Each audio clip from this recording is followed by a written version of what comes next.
UP के बहराइच में दुर्गा मूर्ति विसर्जन के दौरान हुई हिंसा में रामगोपाल मिश्रा नाम के एक शख्स की बेरहमी से हत्या कर दी गई। इस हत्याकांड के बाद पूरा बहराइच जल उठा। बहराइच में इस हत्या से गुस्साई भीड़ सोमवार को सड़कों पर उतरी। इस दौरान बहराइच में जमकर आगजनी और तोड़फोड़ हुई। इस मामले में पुलिस ने फिलहाल हालात काबू में कर लिए हैं, लेकिन अभी भी बहराइच में तनाव के हालात हैं। इस बीच बहराइच में रामगोपाल मिश्रा की हत्या के आरोपी अभी भी पुलिस की गिरफ्त से बाहर हैं। फिलहाल पुलिस इन आरोपियों की तलाश कर रही है। इस बीच पुलिस को रामगोपाल की हत्या के आरोपियों की लोकेशन को लेकर बड़ी जानकारी हाथ लगी है।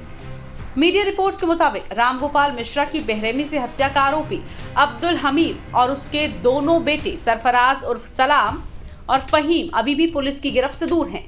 मीडिया रिपोर्ट्स के मुताबिक तीनों नामजद आरोपी नेपाल में अपने रिश्तेदारों के घर में छिपे हुए हैं। सूत्रों के हवाले से खबर है कि अब्दुल हामिद अपने परिवार के साथ नेपाल में छिपा है। तीनों नामजद आरोपियों के नेपाल भागने की खबर के बाद पुलिस अब एक्शन में है। बता दें कि अब्दुल हमीद और उसके बेटों पर ही रामगोपाल मिश्रा की गोली मारकर हत्या करने का आरोप लगा है। इस मामले में अब तक पुलिस ने 50 से ज्यादा लोगों को गिरफ्तार कर लिया है, लेकिन एक भी नामजद आरोपी गिरफ्तार नहीं किया जा सका है। बताया जा रहा है कि नामजद आरोपियों के बारे में जानकारी जुटाई जा रही है। इस बीच बहराइच की एसपी ने इस मामले पर क्या कहा, सुनिए। इस वक्त हम बहराइच में हैं और यहां पर पिछले 3 दिनों में जो कुछ हुआ है उसके बाद काफी तनाव की स्थिति रही, लेकिन पुलिस प्रशासन और यहां के एडमिनिस्ट्रेशन ने जो जानकारी दी उसके मुताबिक हालात काबू में हैं। इस वक्त मेरे साथ वृंदा शुक्ला जी हैं जो एसपी हैं और खुद इन्होंने मोर्चा संभाल लिया जब इन्होंने देखा कि यहां पर बवाल बढ़ा। वृंदा शुक्ला जी को लगातार रिपोर्ट्स की जा रही हैं, चाहे वो सोशल मीडिया हो चाहे वो अखबार हो, लगातार उनके बारे में लिखा जा रहा है क्योंकि वो बेहद तेज तरार ऑफिसर मानी जाती हैं और योगी जी की फेवरेट ऑफिसर्स में से एक हैं वृंदा शुक्ला जी। आज 10 साल के अपने करियर में एक ऐसा बवाल जिसको समेटना बहुत मुश्किल हो रहा था उसको उन्होंने काबू में किया। हमारे साथ वृंदा शुक्ला हैं। वृंदा जी, अभी फिलहाल ताजा स्थिति क्या है यहाँ के, वो जरा बताइए।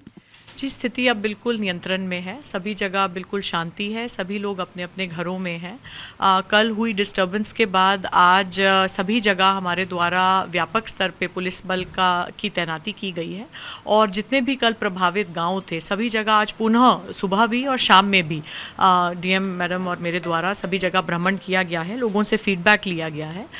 कोई भी अभी तनाव की भी स्थिति नहीं है, एकदम सामान्य जीवन है और एवरीथिंग इज अंडर कंट्रोल।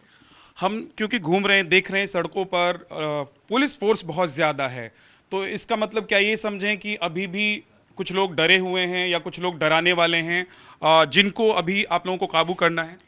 नहीं, देखिए, जो डिप्लॉयमेंट है वो एहतियात के तौर पे किया गया है। एकदम कल एक सडन स्पर्ट ऑफ डिस्टर्बेंस हुआ है, तो इसीलिए हम इतनी जल्दी कोई चांसेस नहीं ले सकते। एहतियात के तौर पे 3 से 4 दिन हम वॉचफुल रहना चाहते हैं। वैसे अभी स्थिति बिल्कुल नियंत्रण में है and if all stage well we will withdraw the deployment. अभी बहुत सारी चीजें चल रही हैं मीडिया में, सोशल मीडिया में इस घटना को लेकर, क्योंकि सुबह डीएम मैडम से मेरी बात हुई तो उन्होंने कहा कि पुलिस ऑफिसर हमारी जो हैं वो आपको बताएंगी, तो इसलिए मैं वो सवाल आपसे कर रहा हूं कि हुआ क्या था। अभी प्राथमिक तौर पर जो आप लोगों के पास जानकारी है उसके मुताबिक क्या हुआ था, कैसे इस झगड़े की शुरुआत हुई, कैसे राम मिश्रा की हत्या कर दी गई?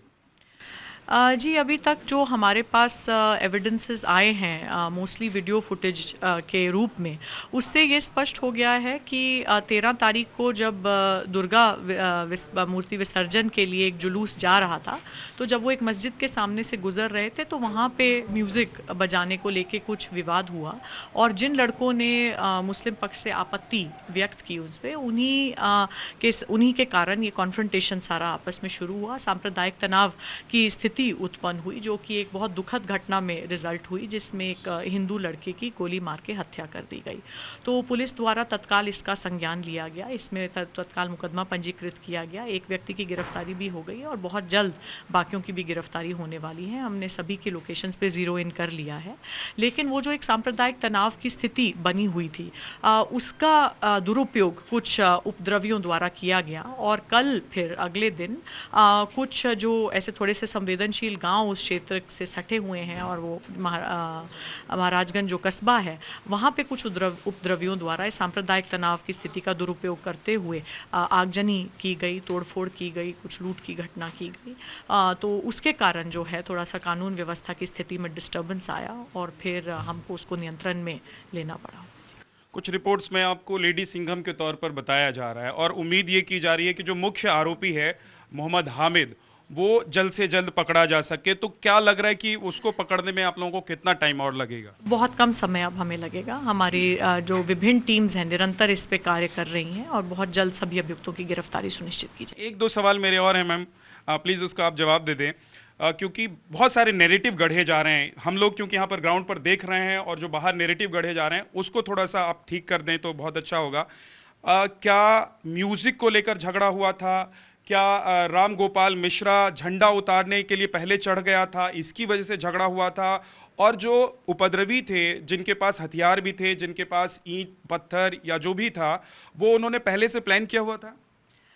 देखिए, ये सब विवेचना का विषय है। इस तरह की जब एक डायनामिक सिचुएशन डेवलप होती है तो उस पे इस तरह एकदम से कोई टिप्पणी नहीं की जा सकती। जो प्राथमिक हमारे पास सूचना है वो यही है कि मस्जिद के सामने से जो जुलूस में म्यूजिक बज रहा था उस पे आपत्ति की गई, जबकि ये परंपरागत जुलूस है, हमेशा से चलते आए हैं। और उसके बाद जो एक सांप्रदायिक तनाव की स्थिति बनी वो डिटीरियोरेट होती चली गई और उसी के कारण ये इस तरह की आखिर में घटना हुई जिसमें एक व्यक्ति की मृत्यु हुई और बाकी सब विवेचना का विषय है। क्या गाना बजाने को लेकर विवाद शुरू हुआ था? जी। और उसके बाद क्या झंडा उतारने की वजह से विवाद बढ़ गया? जी, ये वो सीक्वेंस ऑफ इवेंट्स उसके बाद डिटीरियोरेट होता चला गया, उसी के कारण। मैम, अभी बहुत सारे घरों पे हमने आज दिन में देखा कि ताला लगा हुआ है। एक सवाल, आखिरी सवाल मैम, कि घर में ताला लगा हुआ है तो वो लोग भागे हुए हैं या छुपे हुए हैं या वो लोग ये सोच रहे हैं कि उनके ऊपर एक्शन हो सकता है इसलिए वो लोग डरे हुए देखिए, हैं? जो उपद्रवी भागे हुए हैं तो उनका तो मैं कुछ नहीं कर सकती हूँ, लेकिन कोई भी डर के कारण अभी नहीं छुपा हुआ है। यहाँ पे स्थिति बिल्कुल सामान्य है। सभी गांवों का हमारे द्वारा भ्रमण किया गया है और सभी लोग अपने अपने घरों पे हैं। कोई भी किसी के भी डर के कारण अपने गांव से बाहर नहीं है अब। बहुत बहुत शुक्रिया हमसे बात करने के लिए। वृंदा शुक्ला को आप सुन रहे थे, ये वही ऑफिसर हैं जिन्होंने मुख्तार अंसारी की बहू को अरेस्ट कर लिया था जेल में जब वो मिलने के लिए आती थी अपने पति से। और इस बार इनके काम को देखते हुए लगातार इनके बारे में लोग जानकारी जुटा रहे हैं, चाहे वो सोशल मीडिया हो, चाहे वो गूगल हो या फिर इलेक्ट्रॉनिक मीडिया हो, हर जगह इनके बारे में लोग पढ़ने की कोशिश कर रहे हैं। और हमारी कोशिश यही थी कि यहाँ की ना सिर्फ जानकारी बल्कि अभी वास्तुस्थिति यहाँ की क्या है, यहाँ पर लोग क्या सोच रहे हैं, क्या लोगों के भीतर डर है और ये माहौल जो है तनाव अभी भी बरकरार है या ये खत्म हो जाएगा अगले कुछ घंटों में, उस पर हमने आपको पूरी जानकारी दी।